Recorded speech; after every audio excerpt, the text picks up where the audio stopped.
looking so filled, so beautiful, and so happy as on this day.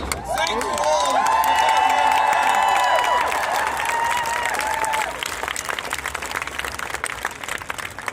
When I was declared elected 3.5 hours ago, I announced to our conference that my first action in this new position as leader of the Labour Party would be to come to a demonstration in support of refugees, the right to asylum, and the human needs of people all over the world.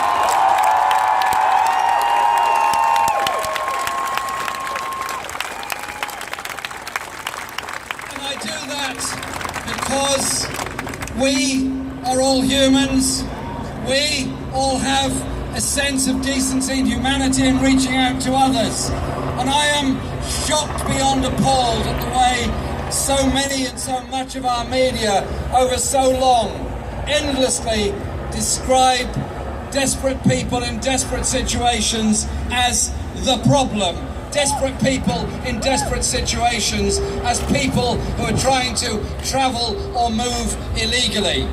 Those desperate people in desperate situations are all over the world. There are more of them now than at any time ever in the recorded history of this planet.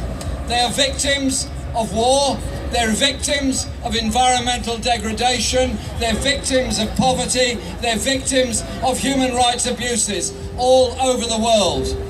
We have a responsibility as one of many countries that signed the 1951 Geneva Convention on the right to asylum. We are a country that is a member, obviously, the UN, but also of the Refugee Council and the Human Rights Council. And we therefore have a responsibility to ensure those people are properly cared for and properly supported. And so I think it's quite incredible what has happened across Europe in the past few weeks. Suddenly, a lot of politicians have rediscovered their principles of humanity. They've rediscovered that you don't need to walk in fear of the far right and the racists. There is actually a popular uprising in favour of decency and humanity in our society. And to those who've managed to try to get into Hungary, to get through Austria, to get into Germany, I say to the ordinary people, the ordinary decent people in Hungary who came out of their homes to offer food and water and clothing and help and sustenance and comfort to Syrian people going through the most terrible stress and distress in their lives, thank you very much for your demonstration. I also say thank you to the people in Austria who did the same. And I say thank you to Germany for being prepared to take the numbers of refugees there are, showing the way it should be followed. I also say that we need to have a thought as to why people end up in such desperate situations. I've been in Parliament a long time and I've seen many decisions taken. And in moments of clamour and moments of fervour, decisions are made, go here, invade there, bomb there, do this, do that. It's the easy situation, the media build it up, there's lots of military advice, there's lots of apparently simple and easy solutions. Tragically, wars don't end when the last bullet is fired or the last bomb is dropped. The mourning and the loss of soldiers of all uniforms goes on. The mourning and the loss of families that lost loved ones because of bombardments and fighting, that goes on. The refugees move on and on.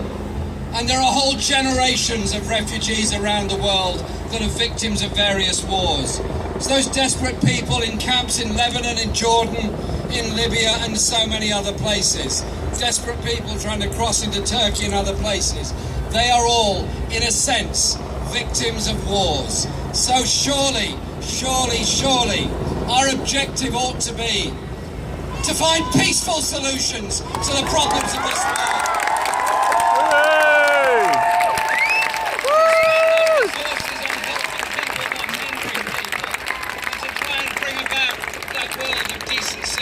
Human rights and justice. And so, none of this is simple, none of this is easy. But surely we have a principle between us all, that we are all human beings on the same planet. We're all human beings who want to live. We're all human beings that want the children to live and the next generation to hopefully be better off than we are. And you think of those families eking out an existence in refugee camps all around the world. They too are ambitious. Their children too want to be artists, poets, writers, engineers, lawyers, journalists, medicine practitioners, doctors, and everything else. The waste of human resources by the lack of human rights is one of the great crimes of the last and this century. So today here in Parliament Square, we as ordinary decent people stand up and say to our government, recognise your obligations in law. That would be good. Recognise your obligations to help people, which you're required to do by law. That would be good. But above all, open your hearts and open your minds and open your attitude towards supporting people who are desperate.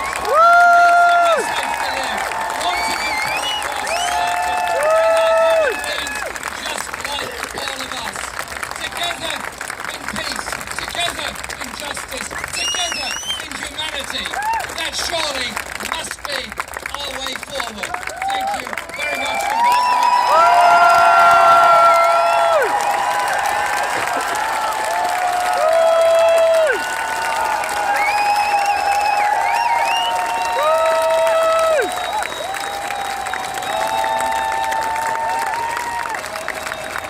The people's flag is deep as bread. It's rotted off down martyred dead, and there their limbs grew stiff and cold, their heart's blood died in every fold. So raise the scarlet standard high, beneath its folds we'll live or die. Though cowards flinch and traitors sneer, we'll keep the red flag flying here.